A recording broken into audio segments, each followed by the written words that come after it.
Yang saya hormati Pak Menko Infrastruktur sekaligus Menteri ATR BPN periode yang kemarin, Bapak Dr. Agus Harimurti Yudhoyono. Kalau dibandingkan dengan beliau, saya ini nggak ada apa-apanya. Beliau ini sempurna, bagus wajahnya, bagus keturunannya, bagus rezekinya, dan bagus juga pangkatnya. Yang kami hormati Pak Menteri Kehutanan, kalau ini ya kan menjadi menteri ini betul-betul kenikmatan sendiri buat beliau ini, karena tidak masuk kategori yang bagus keturunan tadi tidak. Beserta Ibu Nuraini yang kami hormati, saya kenal Pak Haja Juli ini panjang cerita. Saya kenal dengan Pak Agus Yudhoyono ini panjang ceritanya. Saya tidak menyangka saya bisa menduduki tempat yang saya gantikan itu.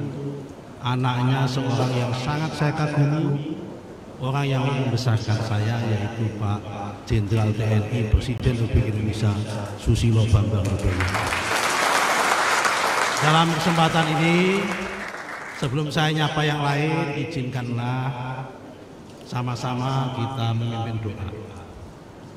Jujur saya tadi teringat ibunya Mas Ahaye, Bu Ani Yudhoyono. Orangnya sangat begitu baik. Ada kesempatan baik ini kita kirim Fatihah bersama-sama. Lahal Fatihah. Bismillahirrahmanirrahim. Ya Allah. Terima kasih. Yang kami hormati guru saya waktu kuliah di IPB yang nggak lulus-lulus, Profesor Dr. Joyowinoto. Dulu ini panjang cerita, sudah Profesor Doktor, Kiai, kadang-kadang semi dukun.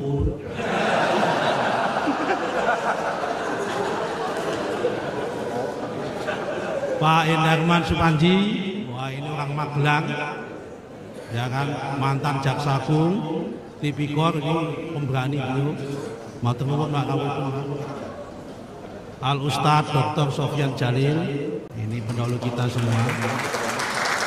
Ini juga kebetulan saya sangat mengikuti jejak beliau, dan hari ini kok dilalah mengikuti jejak beliau lagi. Beliau datang dari Aceh, kuliah di Fakultas Hukum UI, tidur di Masjid UI, jadi marbot masjid. Akhirnya jadi menteri dan pernah menjadi serba menteri.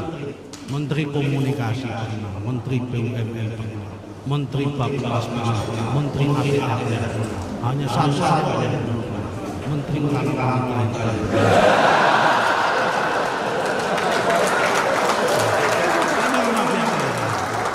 Saya juga sama, saya datang dari lulus kuliah di UI, tinggal di masjid, jadi di masjid juga sama.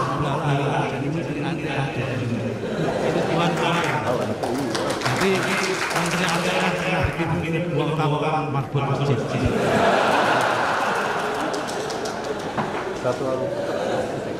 Yang kami hormati Pak Surya Chandra, ini teman di sama-sama Pak Jokowi tahun 2014 tahun 2019, Pak Wamen, dan bapak-bapak yang lain, siapa yang belum kami sebut ini, bapak-bapak pejabat eselon 1, eselon 2, ada Pak Rahman dari BNN, ya, ada Pak Rahman ini Purnama dari BNN, Pak Wamen, Pak Osi dan kawan. Marilah kita bersyukur pada kita. Saya mohon maaf Bu, saya alhamdulillah tidak istri saya di sini. Saya ini kalau kalau yang hadir di depan cewek cantik itu biasanya kecerdasan saya lain tapi kalau didampingi istri saya, kecerdasan saya drop tinggal 10%.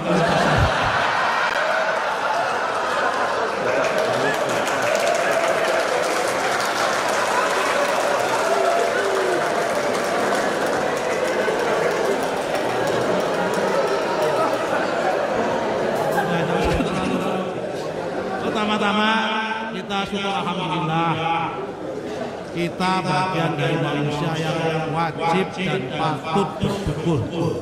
Benar-benar syukur alhamdulillah. Kita adalah betul-betul manusia yang dipilih oleh Allah, dipilih oleh Tuhan, dikasih kesempatan untuk mengurus anak. Karena kalau kita lihat dulu Mas Joyo pernah ngajarin saya, di muka bumi ini isinya hanya kalau tanah, udara, dan air. Dan hari ini kita dikasih kesempatan oleh Allah duduk di sini mengurus tanah. Dan hakikat mengurus tanah ini adalah hakikatnya mengurus diri kita sendiri dan mengurus kemanusiaan yang sendiri. Karena kebetulan saya meyakini di dalam ajaran agama tiga agama sama, baik agama Yahudi, baik agama Nasrani maupun agama Islam, sama-sama meyakini bahwa manusia diciptakan dari tanah dan akan dikembalikan ke dalam. Karena itu kalau kita bermain-main dengan tanah, berarti kita bermain-main dengan diri kita sendiri dan memainkan umat manusia. Tapi kalau kita mengurus tanah dengan baik, mengurus tanah ini dengan produktif, sama saja dengan tadi memberikan kemanfaatan kepada umat manusia. Jadi ini kita betul-betul syukur alhamdulillah Tuhan kasih kesempatan yang mulia, kita dikasih kesempatan mengurus tanah karena ini adalah yang sangat esensial bagi umat manusia. Sebetulnya saya nggak perlu memperpanjang lagi karena apa yang sudah dilakukan oleh Mas Ahaye sudah sangat baik dan benar-benar. Tidak mungkin hal-hal yang sudah dicanangkan oleh Mas Joyo, oleh Pak Endarman, apalagi oleh Pak Sofyan Jalil, Pak Ahaye tidak memperbaiki. Semua hal-hal yang sudah dirintis oleh para pendahulu kita yang baik harus kita lestarikan dan kita lakukan. Jadi Pak Ahaye jangan khawatir, semua titipannya akan kami lanjutkan, apalagi Pak Ahaye sebagai ibu kami yang mengadangi kami pasti selain kita tegur sudah menjadi kewajiban akan kami lakukan. Tetapi sesuai dengan prinsipnya Pak Sofyan Jalil, kita itu mempunyai kaidah al-muhafadzah alal qadimis sholih wal akhdhu bil jadidil aslah. Kita harus melestarikan nilai-nilai lama yang masih baik, tapi wajib mengambil baru nilai-nilai yang lebih baru, yang lebih baik dan lebih inovatif. Tak sampaikan tadi digitalisasi itu bagian dari al-akhdhu bil jadidil aslah. Tapi mohon maaf, terutama kepada bapak-bapak yang lain, terutama pada Raja Juli, prinsip ini jangan dipakai untuk prinsip istri. Jangan sampai istri lama dipertahankan tapi mengambil istri baru yang lebih baik, nggak boleh. Ini hanya prinsip kebijakan. Jangan dipakai untuk prinsip istri Pak Raja Juli ini. Yang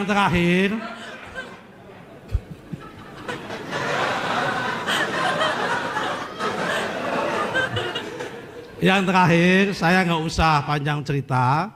Di setiap momen-momen seperti ini, apakah momen pelantikan jadi anggota DPR, momen diangkat jadi apapun, saya selalu teringat apa yang saya alami pada tahun 1990, sekitar 34 tahun yang lalu. Jadi pada tahun 1990 itu, mungkin usia saya 17 tahun, di bulan puasa, saya sedang ikut pengajian bulan puasa, pasanan kalau orang Jawa bilang, mungkin Pak Joyo tahu, karena kalau tradisi santri itu biasanya kalau di bulan puasa ikut khataman suatu kitab itu. Kebetulan saya di tempatnya Mbah Maimun, saya khataman hadis Bukhari, di situ diulang-ulang sama beliau dan hari ini saya masih ingat. ada sebuah hadis yang nggak mungkin saya lupakan. Hadis itu menceritakan suatu hari Nabi itu didatangi oleh seorang Badui. Seorang Badui itu Arab pedalaman yang hitam begitu. Dengan bangganya orang Badui itu bercerita bahwa dia sudah diangkat menjadi kepala kampung atau kepala suku oleh warga di kampungnya. Kemudian datang kepada Rasulullah meminta doa. Kemudian Rasulullah mengangkat tangannya dan berdoa. Dan apa isi doanya itu yang saya nggak bisa lupa. Isi doanya adalah Allahumma man waliya amra ummati fasyakko bihi fashkuk bihim. Allahumma man waliya amra ummati farofa'a alaihi farfu' alaihim. Yang artinya adalah kira-kira begini. Ya Allah, kalau ada di antara umatku yang memimpin rakyat, mengurusi urusan rakyat, di dalam memimpinnya itu mempersulit urusan rakyat, Nabi berdoa, ya Allah, persulitlah hidupnya. Sebaliknya, ya Allah, kalau ada di antara umatku, kalau memimpin rakyatnya, ngurusi rakyatnya, tapi dia mengangkat rakyatnya, farfu' alaihi, maka angkatlah derajat orang itu. Saya yakin Pak AHY diangkat menjadi Menko, Pak Raja Juli diangkat dari Wamen menjadi Menteri Kehutanan. Berarti selama memimpin ini adalah tidak mempersulit rakyat, tapi mengangkat rakyat. Berarti yang berdoa adalah sesuai dengan doa Rasulullah, karena Rasulullah nggak mungkin doanya tidak dikabulkan. Saya kira hanya itu yang bisa kami sampaikan. Marilah kita sama-sama keluarga besar ATR ini, kita niatin diri memimpin ini dengan niat untuk mengangkat harkat rakyat, tidak usah mempersulit rakyat. Karena memang itu adalah hakikat tadi, melayani secara profesional adalah seperti itu. Demikian, terima kasih. Dan terakhir sekali, kalau nanti di dalam kami memimpin ada kebenaran, tolong ikuti kami. Tapi sebaliknya, kalau nanti di dalam memimpin kami ada yang tidak benar, jangan segan-segan kritik kami dan jangan ikutin kami dan kasih nasihat kepada kami, supaya kami tidak tersesat, apalagi sampai menjerumuskan orang. Terima kasih. Walafu minkum, wallahu muwafiq ila aqwamit thoriq. Wassalamualaikum warahmatullahi wabarakatuh.